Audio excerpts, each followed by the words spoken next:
अस्सलाम वालेकुम मौलाना साहब, मेरा नाम तारिक अली है और मैं इंडिया गुजरात बड़ौदा से बोल रहा हूँ। तो मौलाना साहब, मैं ये जानना चाहता था कि मेरे एक दोस्त हैं जो अमेरिका में काफी साल से हैं, तो उनके भाई इंडिया में 2-3 साल पहले उनकी डेथ हो गई एक्सीडेंट के में।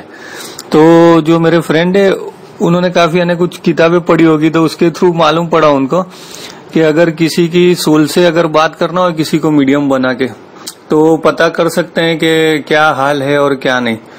तो उनके कांटेक्ट में कोई एक वहां पे यूएस में कोई मीडियम है जो ऐसे वो बुक में से उनको पता चला कि एक आदमी है ऐसा करके पता करता है कि क्या हो रहा है, यानी कि रूह से बात कर सकता है वो। तो ये भाई उनसे बात की, तो कुछ 1 घंटे के लिए कुछ बात की, तो सब उन्होंने पूछा। तो जो मेरे दोस्त है उन्होंने कुछ बताया नहीं था, लेकिन आबेहूब ऐसा ही जैसा वाकया हुआ था ना एक्सीडेंट का, पूरा उन्होंने बताया कि इस तरह से हुआ था और आपके भाई की इस तरह से मौत हुई थी, और अभी पहले इतने तकलीफ में, अभी बोले कि रूहानी आलम में बहुत अच्छी कंडीशन में और ऐसा। और वो उनका ऐसा दावा है कि मैंने मेहनत की है और मैं अच्छी रूह, जो अच्छी सोल होती है, उनसे ही मैं कांटेक्ट में रहता हूँ और पता कर सकता हूँ मैं कैसा है। तो मैं ये जानना चाहता था कि अपने शरीयत के हिसाब से ये कैसे पता चलेगा कि क्या है, ये जायज है या नहीं। क्योंकि मैंने सुना था, वो आबिद बिलग्रामी साहब की मजलिस में मैंने सुना था कि अगर आपके मरहूम लाइफ आफ्टर डेथ करके मजलिस है उनकी 13 CD है, उसमें मैंने सुना था एक में कि अगर आपके कोई बहुत करीबी अजीज गुजर जाते, तो उनके बारे में अगर कुछ पता चलना चाहते हैं या इशारात वो मिल सके, ऐसा कुछ करना चाहते हैं, तो अगर अल्लाह चाहता है, अहले बैत अलैहिस्सलाम चाहते हैं, तो आप कर सकते हैं। तो क्या ये मुझे समझ में नहीं आया कि किस तरह से हो सकता है, ये करना जायज है। और मैंने दूसरा भी सुना था कि आप सल्लल्लाहु अलैहि वसल्लम ने को बताया गया है कि अल्लाह ने के रूहों के बारे में उनको काफी कम बताया गया है, ऐसा मैंने कहीं पढ़ा था। तो एक बार ये लोग ऐसा भी बोल रहे हैं कि जो रूहें अच्छी होती है वो वापस दुनिया में आ सकती है, नया जन्म ले सकती है। तो क्या ये जन्मों का के कई वापस आ सकता है, इंसान वापस नई जिंदगी ले सकता है मरने के बाद? तो क्या ये सब है पॉसिबल मौलाना साहब? ये जानना चाहता था। जज़ाकल्लाह, दुआ में याद। अलैकुमुस्सलाम वरहमतुल्लाहि वबरकातुहू। औज़ु बिल्लाहि मिनश शैतानिर रजीम। बिस्मिल्लाहिर रहमानिर रहीम। अल्हम्दुलिल्लाह व सल्ली अला मुहम्मदिन व आलिहि ताहिरीन। ला सियमा बक़ियतिल्लाह फिल आलमीन। रूही लितुराबि मक़दमिहिल फ़िदा। या साहिबज़ ज़मान अदरिकनी। बिरादर मोहतरम ने इस नंबर से सवाल किया है 91942611। जैसा कि आप हजरात ने सुना, 2 अहम, पेचीदा और दिलचस्प मौजू के बारे में सवाल है। एहज़ार अरवाह यानी रूहों को हाजिर करना और इनसे राबिता बरकरार करना, और तनासुख जिसको आम फहम जबान में आवागमन कहते हैं। हिंदुओं वगैरह के एतकाद के मुताबिक बार बार मरने और जन्म लेने का सिलसिला। पहले सवाल का जवाब, जब इंसान मर जाता है तो इसका बदन खत्म हो जाता है, मिट्टी में मिल जाता है, खाक हो जाता है, लेकिन इसकी रूह जिंदा रहती है। रूह एक ऐसी हकीकत का नाम है जिसके बारे में हमेशा इंसान के जहन में तरह तरह के सवालात जन्म लेते हैं। हत्ता रसूल अकरम से भी रूह के बारे में सवाल किया गया। सूरह इसरा या बनी इसराइल में है, वयसअलूनका अनिर रूह कुलिर रूह मिन अम्र रब्बी वमा ऊतीतुम मिनल इल्मि इल्ला कलीला। मफहूम, और लोग आपसे रूह के बारे में पूछते हैं, कह दीजिए रूह मेरे रब के अम्र से मुताल्लिक एक राज है और तुम्हें तो बहुत कम इल्म दिया गया है। इस आयत शरीफा की तफसीर बयान करना मकसद नहीं है, इसलिए कि बहस बहुत तुलानी हो जाएगी। मुख्तसर ये समझ लें कि रूह ऐसा पोशीदा राज है जिसका ताल्लुक इरादे इलाही से है। रूह अगर मादी होती यानी जिस्म वगैरह होती तो काबिल बयान और तौसीफ थी। रूह मुजर्रद है यानी जिस्म व बदन और मादे से पाक, लिहाजा आम इंसान के लिए समझना बहुत मुश्किल है। रूह से मुताल्लिक इल्म एहज़ार अरवाह है, रूहों को हाजिर करना। जो लोग मर चुके हैं यानी मुर्दे की रूह से राबिता बरकरार करना और इनसे किसी चीज के बारे में मालूमात हासिल करना। दूसरी दुनिया के बारे में इल्म और आगाही हासिल करने का एक तरीका रूहों से राबिता बरकरार करना है। लोगों के दरमियान ये बहस इस कदर गर्म है कि हत्ता मजहबी और दीनदार हजरात भी इसके चक्कर में पड़ जाते हैं। रूहों को हाजिर करने और इनसे राबिता बरकरार करने के हवाले से मुख्तलिफ नजरियात पाए जाते हैं कि आया ये मुमकिन है या मुमकिन नहीं है। लेकिन ये बता दूं कि इस तरह का राबिता बरकरार करना ऐसी हकीकत है जिसके कबूल करने से इनकार करना बहुत मुश्किल है, इसलिए कि तारीख और रिवायात में ऐसे वाक़यात का जिक्र है जिससे इस मतलब की तायीद होती है। मिसाल के तौर पर सिर्फ चंद की तरफ इशारा कर रहा हूँ। जंगे बद्र में जो मुशरिकीन वासिले जहन्नम हुए, पैगम्बर इस्लाम हजरत मोहम्मद मुस्तफ़ा सल्लल्लाहु अलैहि वआलैहि ने इनकी रूहों से राबिता बरकरार किया और बातें भी की।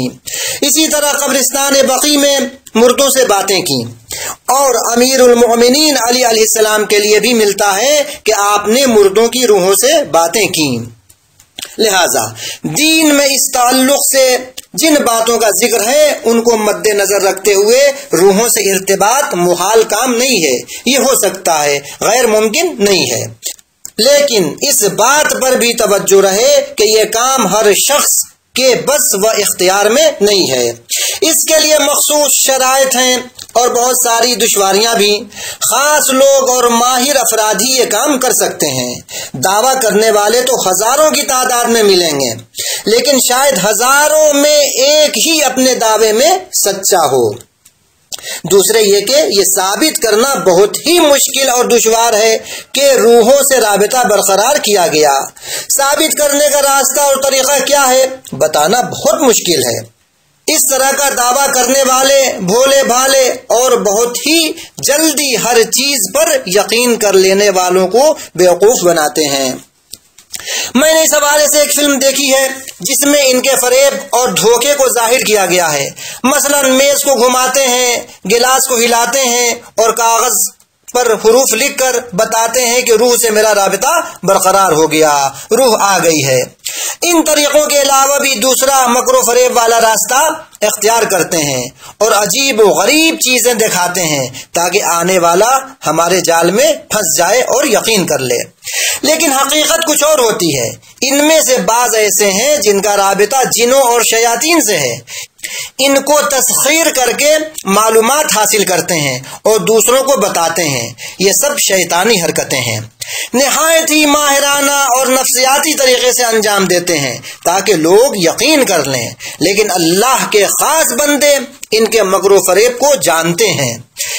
इनके गलत और बातिल होने पर एक बेहतरीन दलील ये है कि आप एक ही सवाल कई हजार रूह करने वालों से करें, सबके जवाब में फर्क होगा, जबकि सवाल एक ही है, रूह का जवाब तो एक ही होना चाहिए।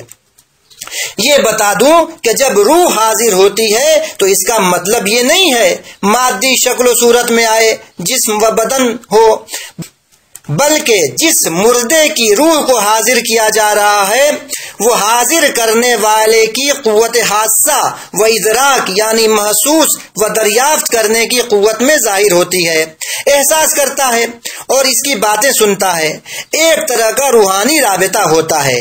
ऐसा नहीं है कि दूसरे मौजूदात की तरह जिस्म व बदन के साथ हाजिर हो।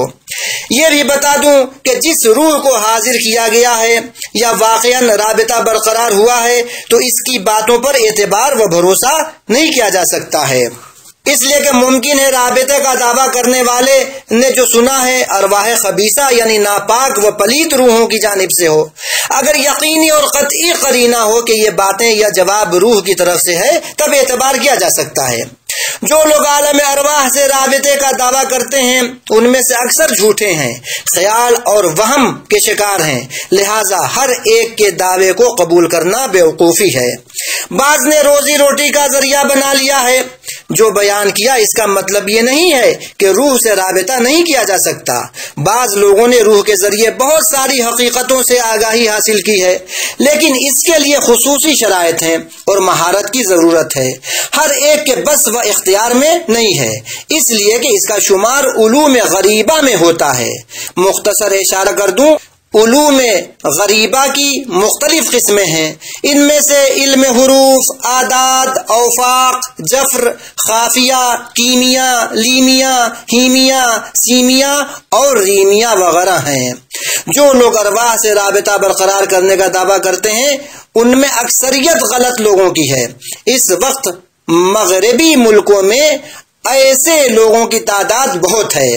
ان کی اکثریت بھولے بھالے لوگوں کو دھوکہ دیتی ہے اور اپنے شیطانی عمل کو کہتے ہیں ارواح کو حاضر کیا ہے۔ ایک مہم نقطے کی طرف اشارہ کر دوں، ارواح کو حاضر کرنا مغربی اور یورپی ملکوں میں سیاسی کھیل اور چال بازی ہے۔ غلط سیاسی مقاصد کو حاصل کرنے کے لیے پوری دنیا میں پھیلایا جا رہا ہے۔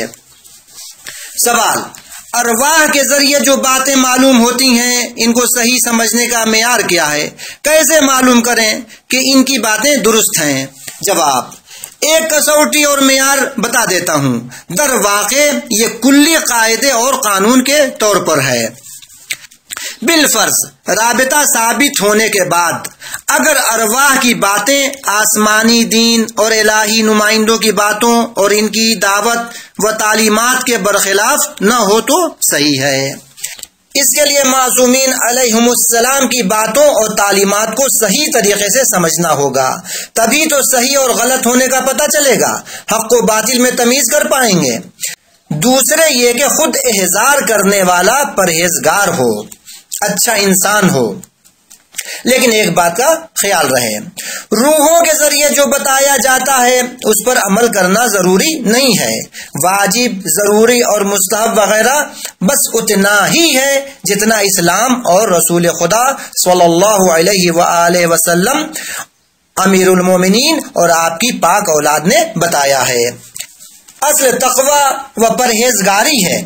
ہوائے نفس کی مخالفت کے ذریعے انسان اس منزل پر پہنچ سکتا ہے کہ طی الارض اس کے لیے ہو جائے، یعنی زمین لپٹ جائے اور دور کی مسافت لمحہ بھر میں طے کر لے، چشم زدن میں ادھر سے ادھر چلا جائے اور عظیم کارنامے انجام دے۔ مردوں کی روحوں کو بھی احضار کر سکتا ہے، حتیٰ زندہ لوگوں کی روحوں پر بھی رسائی حاصل کر سکتا ہے۔ یہ موضوع بہت ہی تفصیلی اور علمی ہے، جو بیان کیا انشاءاللہ اسی قدر کافی ہوگا۔ بطور خلاصہ و نتیجہ عرض کر دوں کہ روحوں کو حاضر کرنا اور ان سے رابطہ برقرار کرنا ممکن ہے، ہو سکتا ہے، لیکن دھوکے باز لوگوں سے ہوشیار رہیں۔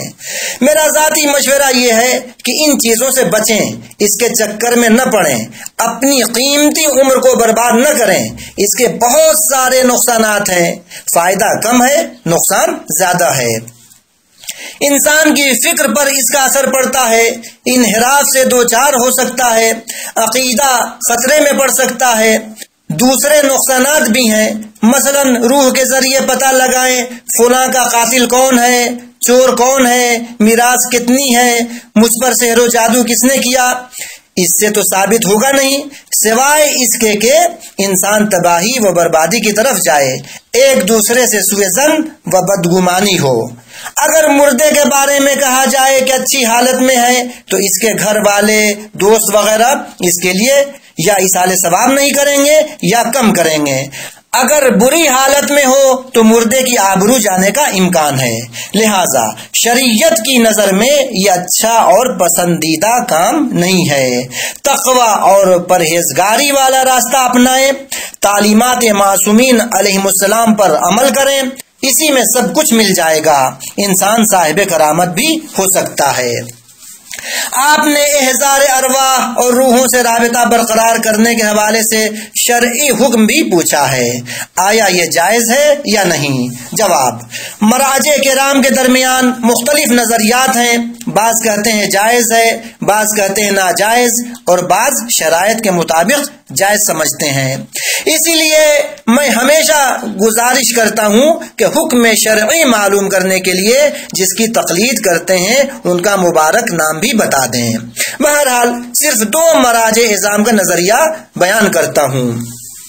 قائد انقلاب کے جواب کا مفہوم، ملائکہ، جن اور ارواح کو حاضر کرنے اور تسخیر کرنے میں دیکھنا ہوگا کہ کن طریقوں اور وسائل کا استعمال ہوگا اور اغراض و مقاصد کیا ہیں، اس کے مطابق شرعی حکم الگ الگ ہوگا۔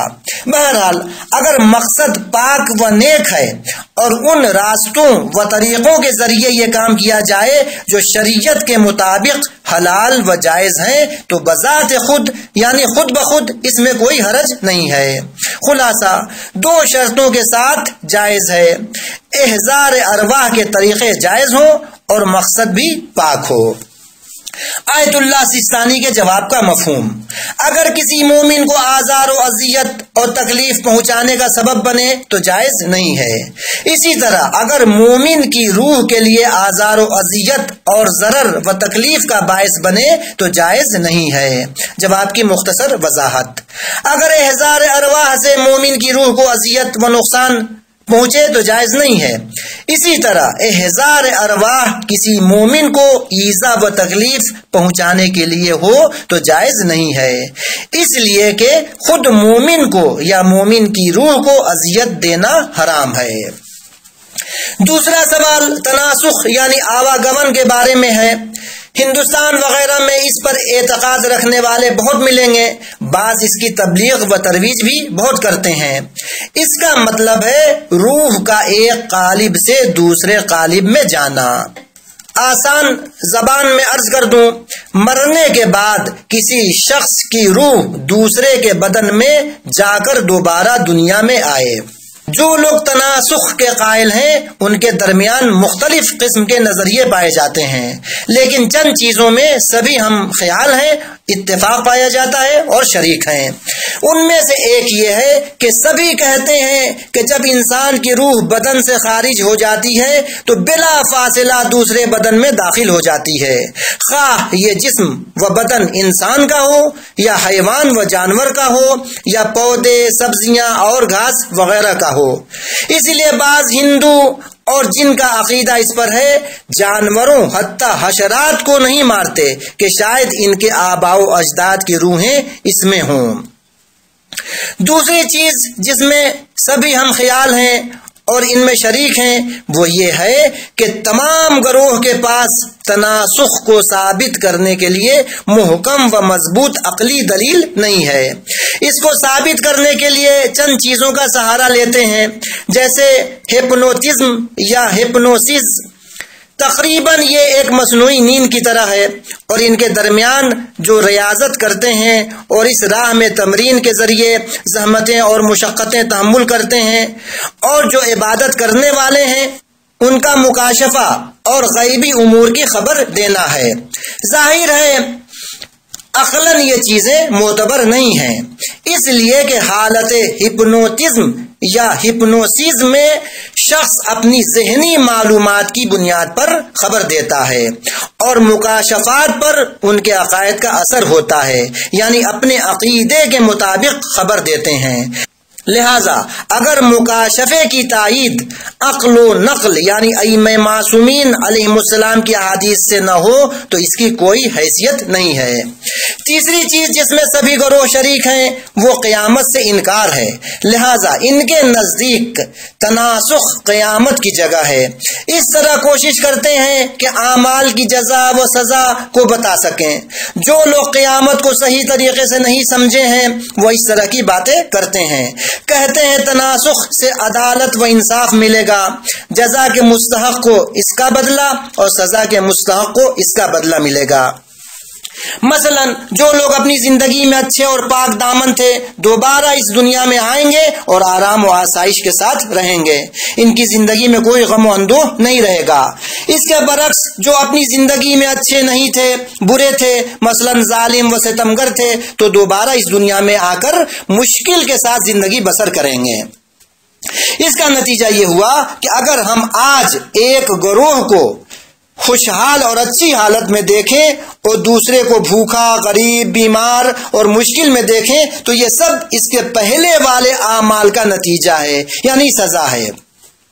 اس میں سماج و معاشرے اور خود اس شخص کی کوئی غلطی نہیں ہے۔ तनासुख पर एतकाद अक्ल व फलसफे की नज़र में गलत और नादुरुस्त तो है ही, और सरीह आयात कुरान और अहादीस के बरखिलाफ भी है। कुरान और रिवायात में सराहत के साथ क़यामत के बारे में बताया गया है। तमाम मुसलमानों का क़यामत पर ईमान व अक़ीदा है।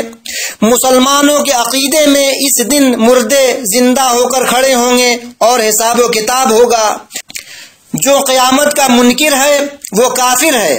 तमाम मुसलमानों का अक़ीदा क़यामत पर है, तनासुख के कायल नहीं है।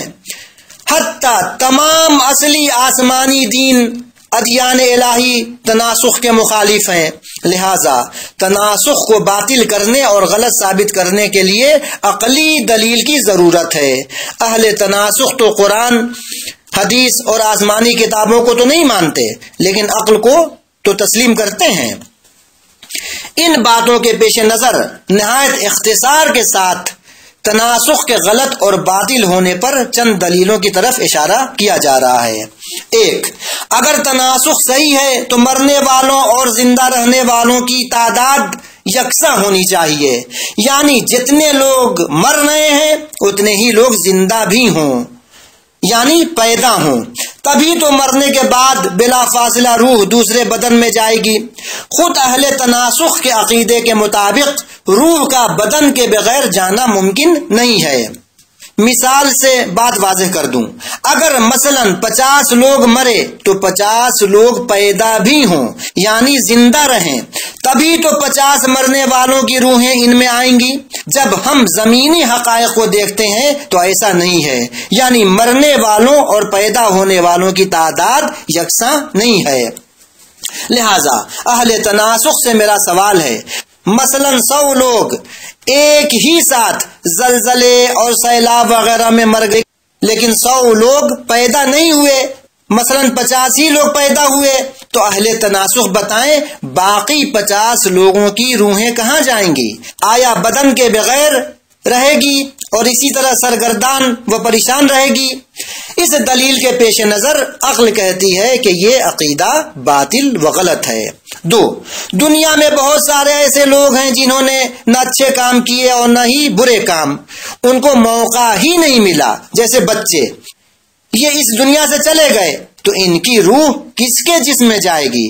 अगर कहा जाए कि अच्छों में इनकी रूह जाएगी तो ये अकीदे तनासुख के बरखिलाफ है, इसलिए कि इसने अच्छे काम किए ही नहीं, मौका ही नहीं मिला इसको काम करने का।